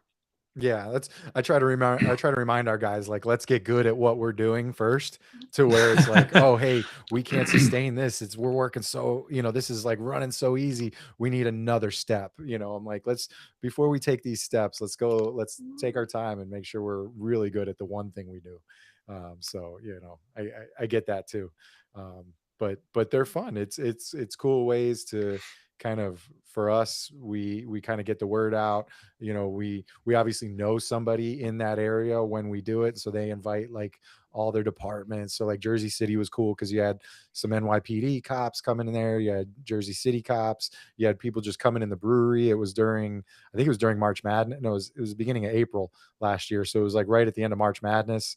So you had people coming in just to watch the basketball games. So yeah, we had a good crowd in that Jersey City one. And then it was, of course, set on the backdrop of downtown Manhattan across the river. So it was a cool time for us. That was a great weekend. But it's cool. And we make some content. We try to film some videos for social media and stuff, and do that, and then create some reels and have a good time. So how do you like the side gig now being your main gig? It's an interesting thing. I get a lot of people asking me, like, how's retirement? And I'm like, look, I'm just trying to stay busy. And I said it for a few days. I would be like, it's like Groundhog's Day. Wake up, fix coffee, take the dogs out, prepare breakfast. And, it's like, it felt like the same day, to where I don't know what day it is. But my wife was like, you really got to stop saying that to people, because they may not completely understand what you're saying. They may not get the joke, and they may not. Poker players get it by far. I get both aspects of it. Like, I definitely get it because for poker, it's like, what the hell day is it when we are traveling? Because you get up and you go back and you grind to the poker table, or like, I've been home for a couple weeks. I've just been playing online, but otherwise I'm like sitting in my office editing videos and then doing voiceovers. And then next thing you know, it's 1 o'clock in the morning and I'm like, shit, I should probably go to sleep. Like, yeah. One of my friends who retired, he goes, have you had days where you wondered when the last time you brushed your teeth was? And I was like, shit. I was like, I hope not, but I was like, I'm gonna go brush my teeth now. I might need a reset. But like, I really, like, I'm sitting here and I keep looking up. I made like a command center. I've got the camera. Sure. I've got you got to make it your own little home in your own office, just the way you want monitor. I've got a vertical monitor over here that has like my calendar, and I use the to-do list app on Apple and my calendar, and I just fill that fucker up. Like, it's just keep getting filled up. Oh yeah, just doing stuff, scheduling. Welcome to never having another day off, or even having 6 hours to yourself or off ever again. Yeah, so that's what. So I'm trying to, like, clock in at 8 or 9 and clock out at 5. Sometimes I don't. And then I'm trying to, now that I'm not cramming stuff into my weekends, I'm trying to like leave the weekend open, or do that, house project where it's like, oh, we got to go through our storage stuff and reorganize our storage and we threw out like freaking 4 garbage bags worth of crap. So this weekend. So it's, scheduled for that, where I'm not editing or doing a podcast or whatever. So stuff like that. But yeah, it's just, scheduling and trying to keep it going. And then now I'm picking up these little like side gigs. Like I got a guy an hour north of me that wants me to produce his podcast, but it's like an in-person podcast. So it's physically filming it and then editing it. And then so I might have 1 or 2 of those different people, and then that's going to be a monthly stream. And then like I said, love hearing this, because this is the very first steps of you in retirement. Sorry for interrupting. Yeah, I absolutely do love hearing this, because I know like anybody who decides to essentially go in business for themselves, because that's what you're in. Yeah, it's the very first step. So anybody who's listening or watching, like, this is a great experience. These are some of the things that you get. So go on. I'm sorry. Yeah. Continue. No, and then like I mentioned before, my old podcast partner, the thing he left for was called Police Jobs app, and it's like LinkedIn, not LinkedIn. It's like Indeed or something, where a company, but for this, it's a police department, goes on there, and then they post all their jobs, and then the candidates are all the users. They log in, and it kind of creates a game for them a little bit, because they can earn badges for like working out, attending different, if you've got a degree or if you're a veteran, you get like bonus points. So it can create kind of like a draft order or like a blue chips kind of scale. Like, you're a 5-star recruit, a 4-star recruit. So agencies can filter and then look, and then they just message everybody. And all these people, all these candidates have to create videos, like a video introduction about themselves. So you've already got your first meeting with them basically on that app with their video. So he called me and said, hey, you're retired now, you want a work from home type job? And I was like, do I ever? And so he said with your communications chops, your bit of a social media persona, the podcast, 20 years of law enforcement experience, you've got connections, just start reaching out to agencies for me and sign them in, and you'll get a commission. So that's, a couple days on now, and I'm, just kind of building a spreadsheet out for myself, and sort of, I'm just going to start reaching out to contacts. And then when I run those dry, then I'll just start cold calling agencies and being like, hey, what's up? Like, and then, hey, maybe I can pull a podcast out of it too. I can see in 5 years, you're going to be like, oh my God, this is so much more fun than being a cop. Oh, I'm sure. Oh, it totally is. It totally is. Yeah. It totally is. And then I can still, I worked for the city where the Stanley Cup champion Florida Panthers play. And so I can go back and be a reserve officer after 6 months. So you look like a cop, you act like a cop, but you're barely a cop, and you make pretty good money just standing there doing it. So and all the guys that I worked with are like, bro, we'd rather have you working here than some of these 70-year-old dudes that still do this reserve program, that don't want to mix it up and get in a fight or whatever. Sure. So I may go back and do that just for another little side gig, keep the whistle wet, in that game. But so we do have a question for all of our guests. Wayne, do you have the question from last week? So what we do, we have a tradition here. We got it from Diary of a CEO, which is a really popular podcast. But so the tradition is we ask you a question that our previous guest left for you, and then you'll get to leave a question for our next guest, not knowing who they are. So the question from Brenda last week was, which of these 3 would you choose? You can either speak every language, you can have the teleportation ability, or you can read minds. Which of those 3 would you choose, and why? Ooh, So again, it was speak every language, you'd have the ability to teleport, and then the third one was you can read people's minds. I think I would go with teleport, and I'll work backwards. Read minds. Don't want to know what you guys are thinking. I've seen the movie. And that movie is horror. Like, that movie is scary. The What Women Want with Mel Gibson. Yeah, with Mel Gibson. Yeah, that's scary. Like, and so I just don't like. I stress enough about what people are thinking enough that I don't really need to know what they're thinking. So yeah, that one's gone. I would say languages. Like, yes, that's one of my goals in retirement is to learn Spanish and become Mhm. more proficient. My wife speaks Spanish fluently. And I know at my local library, I can go and take a Spanish for adults class. So in whatever spare time I can find, I'm going to try and do that. I haven't stepped foot in the library yet, but I want to do that. So you can learn languages. Plus there's translators on our phones, these magical devices. So that one kind of goes away. Although when you first read it, I was like, oh, that one first. But then I heard teleportation and I'm like, shit, not have to get on an airplane anymore. Like, like if we can beam me up, Scotty, or just I dream of Genie, blink and go. Yeah, as long as there's no stipulations of like I can't bring my camera or I have to end up there naked like Terminator, then I'm good. I'll go with teleport and whatever I'm touching. Like, like if I I can said the adapt same it. thing because I can't stand flying. I love seeing new places. Like my wife and I, we try to do an international trip every other year. So we were in Europe back in 2023, and then last year we went to Asia for about a month. But the flight over there, oh my God, like I just cannot stand. I mean, I deal with it, right? It is what it is, right? We go to Florida. I'm in California, so it's cross country. So it is what it is. I've gotten used to it. But yeah, if I could not have to deal with that, that would be amazing. So I also said teleportation. Yeah, nice. Yeah. So question that you would like to leave for our next guest without knowing who they are would be, and it could be on literally anything.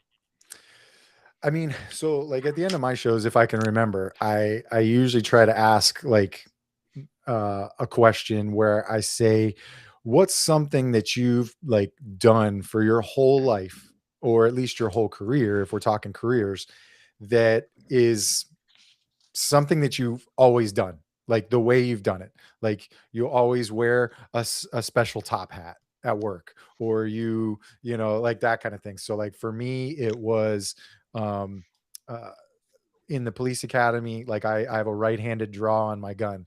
So in the police academy, they would never let us, if they saw where your gun is, because we had to wear gun belts in the academy. If they saw where your gun is, if you ever had something in your hand that grabbed your gun, they made you do push-ups. So I've carried that for my entire career. Like I always remember, even when I'm off duty and if I decide not to bring the grocery cart out of the grocery store and I want to carry the groceries, they're all in my left hand because I'm carrying off duty. And it's like, I might need to draw and I don't want to drop these eggs on the freaking floor. So, So the question's, what's something you've done your whole life that you've gotten accustomed to? Is that, or yeah, I have to, because I end up having to pretty much explain that entire freaking dissertation to people. So I've never really worked it to a specific sentence.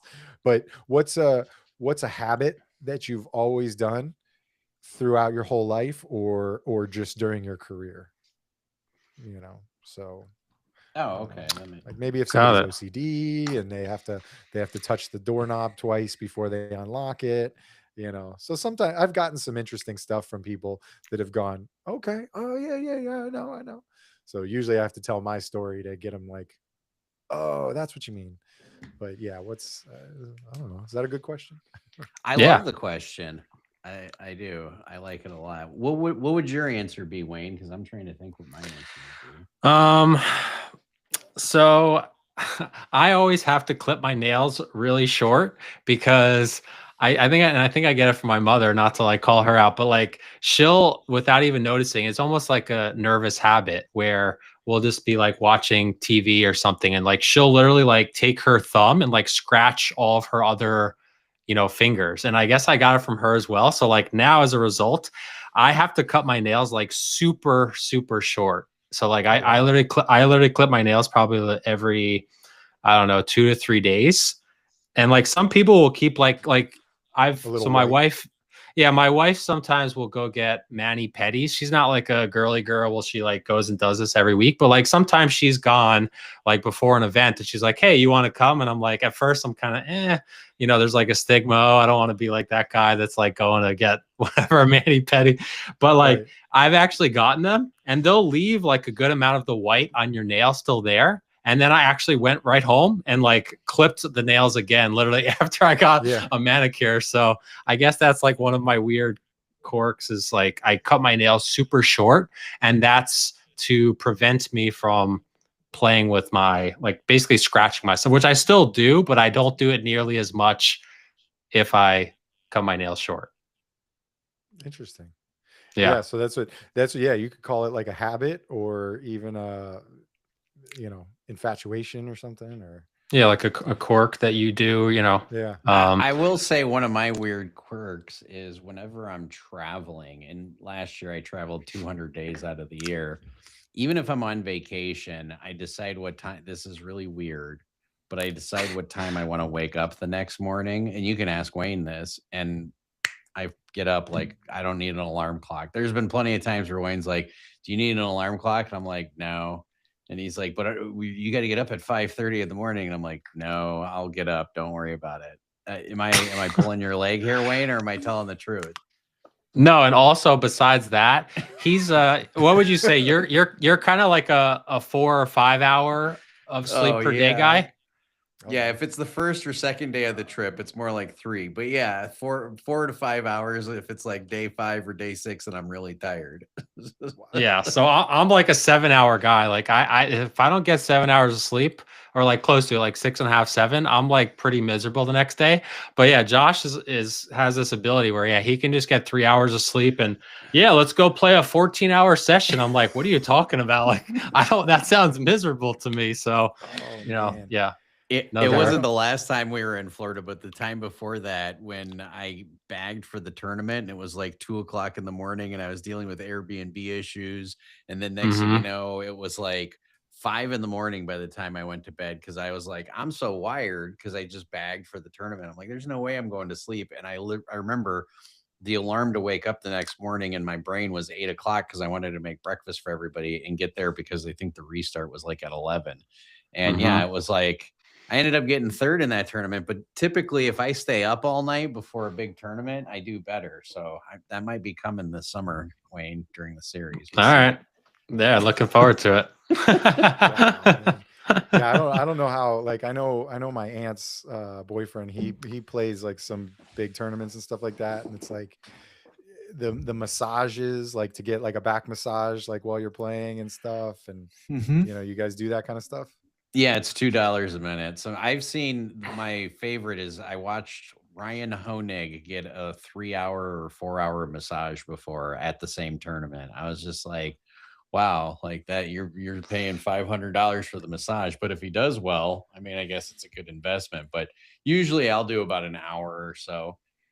What I always do if you're ever in a poker room and you're getting a massage is you tell the girl 15 minutes, and if she's good, then you extend it out. If she's not, then you're like, okay, here's your $30 plus a tip. Yeah. Thanks. Yeah. Yeah. So I always Smart. start them Good off tip. with 15 minutes. When somebody walks by and it's the first time they're getting massage and they're like, oh yeah, go 60 minutes. I'm like, that guy's here to gamble. There you go. Yeah, I like it. You're scouting, you're reading the room. Yeah, there's my dad joke. Oh.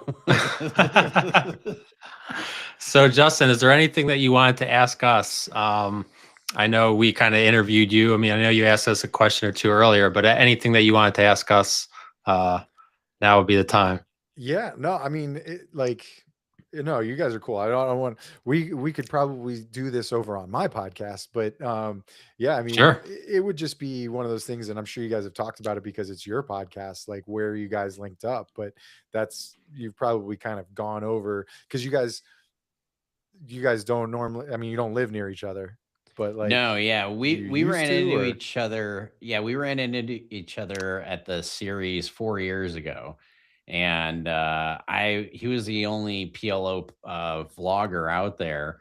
And of course, I was playing PLO and starting my own vlog. And I memorized what his voice sounded like, because he never showed his damn face on hardly any of his videos. He would, but it would come up for like 20 seconds. And I remember sitting at a table with him, and I just heard him talk, which, by the way, when you play poker with Wayne, he doesn't talk much. He's very soft-spoken, keeps it to himself. So when I heard him talk, my ears perked up. And because, again, I tell all my students, the first thing you do at a poker table, get rid of your headphones, don't get distracted, focus in on the table. And anybody who's critical of like my vlogging, it's rare that they've played with me live because I am more of an intuitive player than most. And yeah, once he started talking, I was like, "Hey, aren't you DonkFish?" And he's like, "Yeah." And I was like, "Let me go buy you lunch." And he was like, "Lunch? I'm about to lock up this $2,500 win. Are we going right now?" And Where are we it gave him going? an excuse to lock up his win, and it gave him an excuse for a free lunch because I was like, "I'll buy you lunch. I want to talk about your vlog." And then after that, we found out our personalities are so dynamically different, but yet they align perfectly. That traveling together for 3 years was like just made common sense, you know. And I mean this is a whole new world for me on the poker stuff. I've never really talked to anybody in doing what you guys do. And so when you say you guys travel, you just like you're looking for tournaments, or you're just going to destinations and just playing? And Well, yeah, that's why we were like in Florida. We went there because the Hard Rock was putting on a bunch of tournaments. Now, the value of the tournaments are questionable, but usually where the tournaments are is where the fish are, the soft, easy money. So we were in Florida. Wayne was there for about 2 weeks. I was there for a week. And then after Wayne flew home, I went to Texas for 2 days just for poker, and then flew back home. Yeah. So like we travel all the time for poker. Like in the month of June, we spend a whole month in Las Vegas. I have a $100 chip from Hard Rock. I was in Houston airport. We got stuck in Houston, and I was going through TSA, and I go, poker chip down there, and a $100 poker chip from the Hard Rock between Houston and New Orleans, Louisiana. Yeah, I was gonna say it's not in Texas, but it'll be in Louisiana. It's sure. Louisiana. Yeah, it was the one. It was, but I'm like, I'm never gonna go there, but I still have it. Hopefully they don't change their chip style, and they're like, oh, this is worth nothing now. But it's funny. I took a photo of "Tell me you're a poker player without telling me you're a poker player," and it was literally poker chips from all across the country. I had Florida, I had Venetian, I had like some in Iowa, like where I've only played poker once. You know, I still managed to have some damn chips in my pocket. But yeah, it totaled amount for about was $1,500. Now, obviously, I cashed most of those in, but I still have, to this day, I still have an MGM and a horseshoe still in my travel bag that I keep forgetting to cash in. But that's how you can tell people are poker players. Yeah, go ahead. If the casino's closed or whatever, or do they change poker chips? Usually they'll make an announcement, oh, we're changing our chips, and then you have so many days to go in there and exchange them. So yeah, if I got that attention. right. But I mean, I'm probably not paying attention either. But if it's a high denomination chip, like I've had plenty of $1,000 chips and even a couple of 5Ks. Yeah, if it's high denomination like that, like 1K or 5Ks, you're definitely gonna pay attention, because if they make an announcement like that, they'll make an announcement and it'll be all over Facebook and probably social media as well. And yeah. And then obviously if you're in the world, the algorithm poker, probably feeds it to you anyways. So, you know, my algorithm might get full of it now on Instagram, but just from listening to me talk about it, you're going to get a lot of ads for sports bets and stuff, which is funny because we don't sports bet. Matter of fact, we promote not sports betting because it's you're just never going to beat the house. But if you're doing it for fun, it's great. But it's so crazy. I mean, like I bet on the Panthers last year at the beginning of the playoffs, like money line, just, you know, because I wanted him to win. So I was just like, all right, whatever. And then I was going to buy a jersey with the winnings, but I didn't end up doing it because I was just like, oh, this money is nice. I think I'm just going to spend it on what I need and not on a jersey. So I just spent it on what I needed. But yeah, I mean, my buddy would sit there. We'd be in the cop cars doing the door-to-door thing. And he'd be like, yo, Chinese basketball, bro, Chinese basketball. And he's like betting on like, I'm like, what do you know about Chinese basketball? You know? And so these guys, they just start betting on stuff. Whereas at least if you're playing poker, even online, you're kind of doing something physical and you're having to think about it. You're betting on Chinese basketball. You're not thinking. Yeah, you have math too, like with poker, where Chinese basketball. Yeah, I mean, we get sent shorts all the time where it's like like a pig running around a track and like a monkey's riding the pig, and then it's racing another monkey with the pig. Yeah. And then we get like a thing that sends us and it says, how are we not betting on this? Or when you know you're a true degen is when you're betting on this race, you know. We get Hey, those kind of shorts. I that won pop an up. Arby's. I won an Arby's roast beef sandwich on a pig race at a Wow. state fair, or at a state fair, the South Florida Fair. They pick kids out of the audience and like, you're this pig, your pig won, your pig two, and my pig won, and they're like, here's your free Arby's gift card. And so yeah, I mean, I guess it's betting on pigs. You know, you can bet on anything. yeah. You know. Like, Well, what other questions do you have for us, if any? And then I mean, so you know, where have you like, what's like one of the craziest place? There you go. I'm gonna switch the crazy question on you. What's the craziest place that you guys have had to travel to? Like Middle East? Have you traveled to like Middle East for like some big money? no, we haven't gone overseas oil for game? plan. No. That would be cool, though. I mean, I have one. I went to a place called Legends in Houston. So, to give you a little brief history on Texas poker, like they didn't have poker for years, right? So a lot of people in Texas, they would either go to like Louisiana or like Mississippi or like Oklahoma, because Texas obviously is one of the largest states, but it didn't have gambling for years. But then probably about, let's say like 5 to 6 years ago, they kind of found this loophole where, so in most casinos, like you go to the Hard Rock near you, they're going to take what's called a rake out of every pot, right? So they take, I think it's like $10 every, or they, I don't know, whatever, $10 every hand, or they do a time rake. But in Texas, you can't take a rake. So what they do to kind of, you know, circumvent that is you pay, it's called like a social club. So you have to pay a membership fee. So if you walked in, they'd say, okay, Justin, we have an hour, 5 hour, 1 day, or like a 1 week membership. And then you have to basically pay a membership, you know, which goes to the house, and then they're not supposed to take any money out of the pot. Right. So they started doing that in Texas. So I ended up going to this, or I had a trip booked at this place in called Legends in Houston. And a week before this, there was a shooting.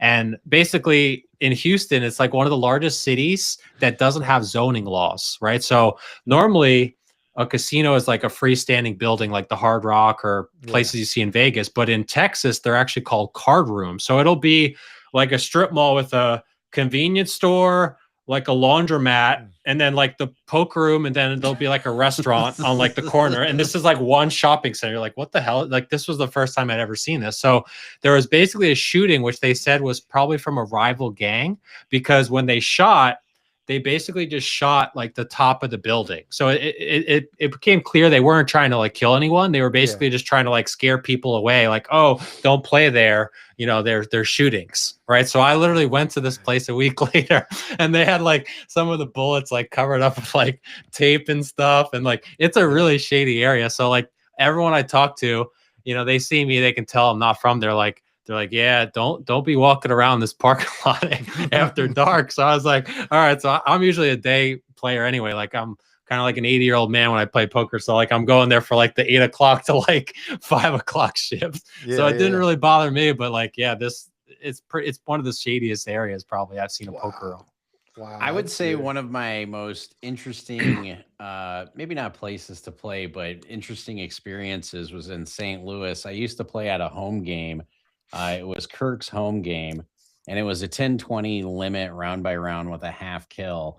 And I'll never forget this big guy named Bird. He was like 6'7", got shot 5 times, got sent to prison for dealing cocaine, but like the nicest guy in the world, because now he's a used car salesman and all sorts of stuff, or he owned his own car lot. But he was the nicest guy in the world. But I remember he would get so pissed, and he was so big, he could pick up a deck of plastic cards and tear them with his own damn hands. That's how big this guy was. And I'll never forget, though, there was one day where I can't remember what the guy's name was, but he was really drunk and he was mouthing off and everything else. And Bird just laid into the guy. And the reason why I'm telling you that story is because that's not the most interesting part. The interesting part was the very next week, I get involved in a hand with Bird where I have a gut shot straight draw. I check raise the flop. I cap the flop. I check raise the turn, cap the turn. I hit the nut straight draw on the river. I check. He bets. I raise, and he calls, and I go, you're good. And he turns over top set. And I hadn't turned my cards over before, not yet. And my best friend at the time, AJ, is dealing. And he looks at me and he immediately recognizes, oh shit, Josh has got him beat. I rivered my gut shot straight. And I slightly turned my cards over, the biggest slow roll of all time. And I go, top set's no good, buddy. And AJ looks at me and he goes, what the fuck are you doing? And I went like this and went, oh my God. I said, I'm stirring this shit. He goes, did you see what he did to Dougie last week? I said, yes, I did. I said, but that's why I carry a pistol with me, because ain't no one coming over here and hit me in my face. Oh my God. Bird, God bless his soul, was the nicest guy in the world. But yeah, he was like 500 pounds, 6'7". So yeah, I actually just did one that of in those a movie poker guys. hand. Yeah, I totally just turned over my hand as slow as I can. And I just remember AJ's whole face just dropped and he looked at me and he goes, what the fuck are you doing? And I was just like, and I went just like that. And his whole face turned red. And by the way, that's when I saw him pick up the deck and tear it in half because he was pissed. And I was like, when I saw that, I thought, ooh, maybe I stepped in a little bit too far in this situation. But yeah, that was probably one of the most interesting situations, because you're at a home game, you're not at the casino where you've got security at least. But yeah, when people say sometimes I have a dynamic personality at the poker table that just really tilts people and really pisses people off, I developed that a really long time ago playing 1020 at Kirk's home game in St. Louis. So. Wow. Yeah. It makes me want to go to my buddy's house and play. We usually have a good time there. But yeah, those are fun. We'll have to take you the next time we come to Florida. We'll have to do a little Hard Rock trip, Yeah. Teach me something. Like I said, I'm nervous. I just, because like even with like blackjack, like like I get nervous because you just hear those stories like, oh, fucking new guy or fucking rookie guy doesn't know what he's doing, screwed up everybody's hands behind him, and the same kind of thing can happen with poker. I could be playing it completely wrong and just bad beat or whatever, all that kind of stuff. Like I could just screw everybody up. Yeah, but if no one won in poker, then the only people who would win is the house. You know what I mean? Yeah. If everybody played every hand perfectly, only the house wins at that point. So I always tell people poker is a game about mistakes. Like whether you're making a mistake because you're a newbie or you're making a mistake because you make the wrong read or whatever. You sometimes in poker you can think you know too much too, and so it's like that's why I love the game of poker. Is it puts everybody on the same level playing field and you get to see everybody make mistakes and be human. Yeah. Oof. I'm glad Bird did not come over and slap me. No. Break you over the table. You guys go on cruises and play? I do not, but go on, Wayne. I haven't, but I know the last couple of years, the WPT, which is the World Poker Tour, they're kind of like the second biggest to the World Series. They started, I think, last year, a couple of years ago, the Poker Voyage or something. So it's it's similar to a regular cruise. You pay whatever X amount for a week, but then they have a series of poker tournaments on the ship itself, which I haven't ever done, but I've talked to some people that went on it and they said it was pretty cool. Yeah, I mean, they do all kinds of concert cruises and stuff. So yeah, I wouldn't see why not, because I know even on just a regular cruise, there's tournaments that go on that you can sign up for and join and everything like that. And I know some of the guys that I worked with, that's like all they do on the cruise ship is they just sit there and play. What is it, 4-card or something like that? That's PLO. Yeah. So PLO is Pod Limit Omaha. Yeah, that's Omaha, the game we play. Yeah, so they were playing that pretty much exclusively, and it's just like it sounds like their whole trip was that. And I was like, you guys didn't even get off on like Key West or anything, walk around, nothing. They're like, no. So see, this is why Wayne and I make such a good match, because anytime we travel, he's like, you got to take a break, and I'm like, yes, I trust me. I've listened to him now. I'm much wiser than I was many years ago. That's good. That's smart. So yeah, we appreciate having you on the podcast. And we'll definitely have you on again. And then I don't mind being on your podcast. I think that'd be Yeah. kind of cool, you know? Yeah. If you wanted to pick our brains a little more, like as you said, if you haven't really talked to anyone in the poker industry, obviously it's not really your normal forte of people you talk to, but you know, it could be interesting for your audience to hear from people in a different profession like ours. Yeah, no, that's that. I mean, that's really where it all goes, is just talking to anybody doing anything. You know, somebody's got some kind of an interesting story. You know, hey, my kid just got an A on his report card. Yeah, thanks. Can I go back to you? You know, can you take a picture? Do you have any stickers? You know, like all that kind of crap. You know, so you know, so it's the same sort of thing, man. So yeah, dude. Well, I appreciate you guys for having me on. This is cool. I looked at your other ones and I was like, all right, how long do these guys usually go for? You know, I was like telling my wife, I was like, all right, I'll probably be like an hour and a half, or we're at 2 hours now. So over cool. 2. Yeah. I think this is our longest one so far. So it's been a pleasure for sure. I can talk a lot, so I can just keep going. All right. Awesome, all right, man. Brother. We'll talk to you soon. All right, guys. Thanks a lot. DonutShopPodcast.com is where everybody can check out Justin, and yeah, we'll probably set something up so you can see us on there too if you want to. But yeah, check them out, and we'll link everything down below as well. Okay, cool. All right. Thanks, guys. Take care, man. Well, so yeah, definitely awesome. Our longest episode by far. I would say our previous longest was probably hour and a half. We're at the 2:01 mark right now, but really, really cool conversation. Obviously, we haven't had a former police officer on the pod, but as we mentioned, that's another benefit of going out to these events and networking, right? Like if you're going socially, that's cool too. But you know, we were there promoting the podcast, and we met Justin. We actually have someone on next week as well that we met at the event. So really cool guy, and it's just cool to meet different people from different walks of life, you know? Yeah, no, I'm pretty pumped about that. And not only that, not our just first law enforcement officer, but also our first other podcaster as well. So yeah, I think we learned a lot from him just as much as he learned from us, which I love. I love it. I don't know. I thought the conversation was great. So I'm sure we're going to have him on again. If you guys do want to be a guest on our podcast, or if you guys have any suggestions or topics for us to cover, please feel free to shoot us an email down below. And I think that wraps up besides what you're going to say, Wayne. Go. So yeah, at the beginning, as I mentioned, I'm curious to know if whether you are, you know, I don't think we have too many kids watching the podcast, but maybe if you're a parent and you have a kid, did you buy them an e-bike? Do you buy them a regular bike? Like, what are your thoughts on it? Am I kind of an asshole for having that thought? Or I'm curious to know what you guys think, and we'll see you guys in the next one. Take care. All right. Peace.